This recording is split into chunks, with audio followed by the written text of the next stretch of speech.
अस्सलाम वालेकुम। Welcome to conflict card. दोस्तों, इंडिया की एक न्यूज एजेंसी इंडिया वॉच ने एक रीसेंट रिपोर्ट शाया की है और ये रिपोर्ट बहुत ही ज्यादा शॉकिंग है। हम 14 जनवरी को ये देख चुके हैं कि इंडिया का एक हर्मस 900 जिसे इंडिया में दृष्टि 10 कहा जाता है, ये क्रैश हो गया था पोरबंदर के एरिया गुजरात में। और उस क्रैश को लेकर बहुत ज्यादा कंट्रोवर्सी भी उठी। कंट्रोवर्सी इस कॉन्टेक्स्ट में कि जो इस ड्रोन को बुनियादी तौर पर बनाता है अडानी ग्रुप। अडानी ग्रुप ने इसकी टेक्नोलॉजी ली इजराइल से। इजराइल का बुनियादी तौर पर ये ड्रोन था हर्मस 900। इंडिया ने उसकी ट्रांसफर ऑफ टेक्नोलॉजी के तहत अडानी एरोस्पेस में उसको बनाना शुरू किया और इसे नाम दिया गया था दृष्टि 10। और ऐसे 2 ड्रोन ही अभी नेवी को दिए गए थे और नेवी को देने के बाद इनकी एक्सेप्टेंस ट्रायल चल रही थी, जिस दौरान ये एक ड्रोन क्रैश हो गया। अब ये छोटी बात तो नहीं है, ये इंडिया के मेल यूएवी प्रोग्राम का पूरा एक पार्ट है। इससे पहले तपस ड्रोन भी बनाया जाता रहा, लेकिन वो मल्टीपल टाइम्स क्रैश हो गया।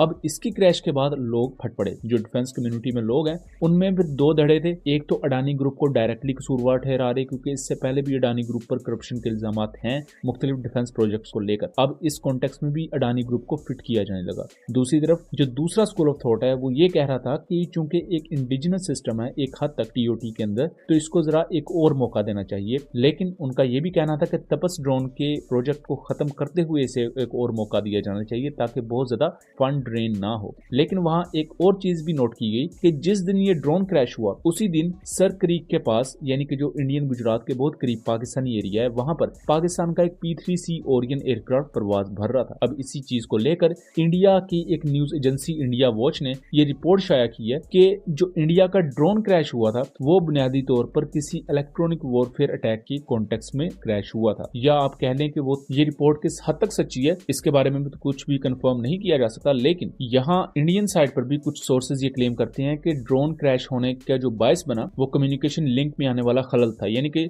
जब ग्राउंड स्टेशन से आप कम्युनिकेट कर रहे होते हैं थ्रू सिग्नल्स, उस दौरान अगर उसमें खलल आ जाए तो ड्रोन के पास भी बैकअप सिस्टम्स होते हैं, या तो वो उसी जगह चक्कर काटने लग जाता है हवा में, या वो वापस अपनी बेस है वहां पर वापस लैंड करता है। लेकिन यहाँ ड्रोन क्रैश हो गया, जिसका हमें ये देखने को मिलता है कि इसमें शायद कोई बैकअप सिस्टम इस वक्त इनकॉर्पोरेट ही नहीं किया गया था, ये क्रैश कर गया। और यहाँ इस चीज को भी रूल आउट नहीं किया जा सकता कि इसमें कोई बड़ा मसला आया था जिसकी वजह से ये इतना सोफिस्टिकेटेड ड्रोन क्रैश हुआ।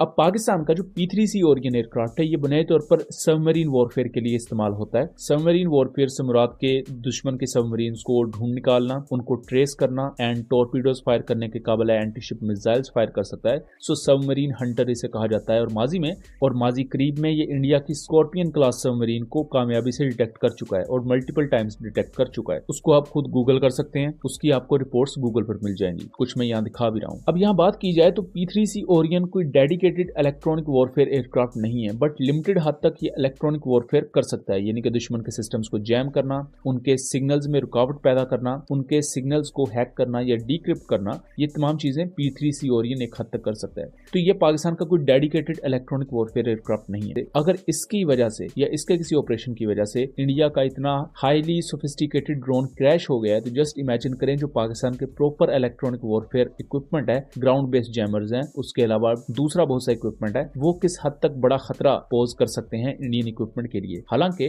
जो हर्मस 900 है इसे दुनिया की बहुत सी कंट्रीज यूज करती हैं। स्विट्जरलैंड यूज करता है, फिलीपींस यूज करता है, मैक्सिको, इजराइल, आइसलैंड, इंडिया, यूरोपीय यूनियन की जो मैरीटाइम सेफ्टी एजेंसी है वो तक यूज करती है। वहां इसके क्रैशेस नहीं होते, या हुए भी हैं तो बहुत कम। लेकिन इंडिया ने अभी ऐसे 2 ड्रोन्स ही लेकर इंडियन नेवी को दिए थे और उसमें भी एक क्रैश हो गया। और ये 2 ड्रोन्स भी कोई बहुत पुराने नहीं दिए थे, बल्कि 2024 में ही दिए थे, और अभी ये 2025 का पहला माह ही है जिसमें ये ड्रोन क्रैश हो गया। सो दोस्तों, ये था एक एनालिसिस। उम्मीद करता हूँ चीजें क्लियर रही होंगी। और आपका इस इंडियन रिपोर्ट के बारे में क्या नुक्ता नजर है, अपनी आरा से जरूर आगाह कीजिएगा। और ये वीडियो पसंद आई हो तो इसे ज्यादा से ज्यादा शेयर कीजिएगा ताकि इस आगाही को आगे फैलाया जा सके। मिलेंगे अगली वीडियो में, तब तक के लिए अल्लाह हाफिज।